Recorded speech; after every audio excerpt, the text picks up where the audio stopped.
ছেলেকে বড় করছি কত কষ্টে, তুমি জানো না। তোমাকে কত কষ্টে বড় করা হয়েছে তুমি জানো না। তুমি জানো না বাজারে গিয়া বাবা সবচাইতে কম দামি জুতাটা খুঁজেছেন। তুমি জানো না সবচাইতে কম দামি কাপড়টা খুঁজেছেন।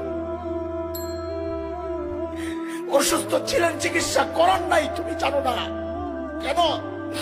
টাকা বাঁচাইয়া কবরে নিবে না। আরে পোড়া কপাল তোর সুখের জন্য। খবর নিয়ে দেখ, ঘরে একটা ভালো খাবার তৈরি হইলে কোনদিন তোর মুখে না দিয়া খান নাই। খবর নিয়ে দেখ। আর আজকে কি বিচার আসে, হুজুর ছেলে কামাই করে, এখন বিবি আছে, সন্তান আছে, মৌসুমি ফল ঘরে নিয়ে আসা খাটের নিচে লুকায় রাখে, খাটের নিচে লুকায় রাখে।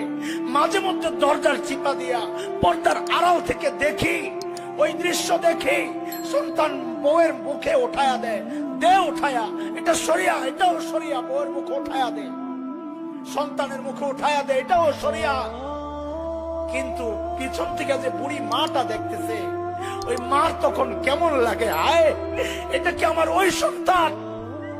এই সন্তান এটা যে ঘরে ভালো কোনো খাবার আসলে তার মুখে না দিয়ে আমি খাই নাই, আজকে ওই সন্তান আমি যেন না দেখি লুকায়া লুকায়া তার বউ আর বাচ্চারে খাওয়ায়। কপা কিভাবে পারো? আরে কিভাবে পারো মা বাবারে সাইরা থাকতে? কিভাবে পারো? তুমি কই কই ঘুরো দোয়া নেওয়ার জন্য, কই কই ঘুরো।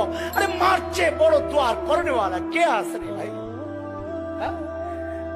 দুনিয়ায় এমন কোন ফতুয়া আছে? মুফতি সাহেবদেরকে জিজ্ঞেস করো। এমন কোন হাদিস আছে যে পীর সাহেব অসন্তুষ্ট তো তুই জাহান্নামী, পীর সাহেব সন্তুষ্ট তুই জান্নাতি, শ্বশুর সন্তুষ্ট তুই জান্নাতি, শ্বশুর শাশুড়ি অসন্তুষ্ট তুই জাহান্নামী, বিবি অসন্তুষ্ট তুই জাহান্নামী? আছে কোন হাদিস? একজন সন্তানের জন্য মা বাবার মুখ দিয়ে এই কথাটা বের করা, এর চেয়ে বড় নিয়ামত আর কি হইতে পারে? আলহামদুলিল্লাহ, আলহামদুলিল্লাহ, আলহামদুলিল্লাহ, আল্লাহ শুকর, আল্লাহ শুকর, আমার বাবার মুখ দিয়ে এই কথা বের করেছেন আল্লাহ, আমার মায়ের মুখ দিয়ে এই কথা আল্লাহ বের করেছেন, আলহামদুলিল্লাহ। আমার বাবা আমার চাচাকে বলেছেন, আমার এই হাসানের দায় আমি পরিশোধ করতে পারবো না। আমার বাবা বলেছেন, আমার মা বলেছেন আমার বোনদের কাছে, আপনজনের কাছে, যে আমার ছেলের দায় আমি দিতে পারবো না। দেওয়া লাগবে না, যথেষ্ট, এটাই আমার সম্বল মালিকের সামনে। এরে ভাই, মা বাবা কি জিনিস বুঝবা না, বুঝবা না, চলে গেলে বুঝবা। বিশেষ করে মা বড় আজীব এক চরিত্র। মাহফিল শেষে যখন ঘরে ফিরতাম, অধিকাংশ সময় তো ভোর রাতে ফিরতাম তাহাজ্জুদের ওয়াক্তে, আয়ে ঘরে যায় দেখতাম বিবি ঘুমায়, ছেলে ঘুমায়, মেয়ে ঘুমায়, একজন মানুষ জেগে আছেন, জায়নামাজ বিছায়া বসে আছেন। কে? মা। বাবাকে হারাইছি বহুদিন আগে, তখন ঘর থেকে বের হই না বেশি, আরো 13 বছর প্রায়।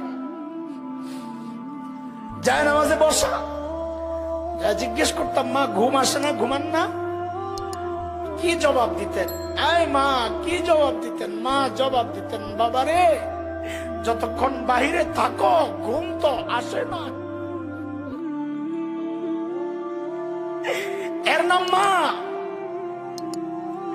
হাতে পায়ে ধরে নিজের দুনিয়া বরবাদ করো না, হাতে পায়ে ধরে নিজের জান্নাত আখিরাত বরবাদ করো না, করো না। নিজের জান্নাত বানাও। নবী বলেছেন, হুমা জান্নাতুকা ওয়া নারুকা, মা বাবাই তোমার জাহান্নাম, মা বাবাই তোমার জান্নাত। মা বাবা খুশি, ঈমান ঠিক আছে তো আল্লাহ জান্নাত দিবেন। মা বাবা নারাজ, ঈমান ঠিক থাকলেও আমল থাকলেও জাহান্নাম। নবী বলেছেন। সুযোগ কই পাইবা বলো? হারায় গেলে সুযোগ কই পাইবা? দোয়া নাও, দোয়া নাও।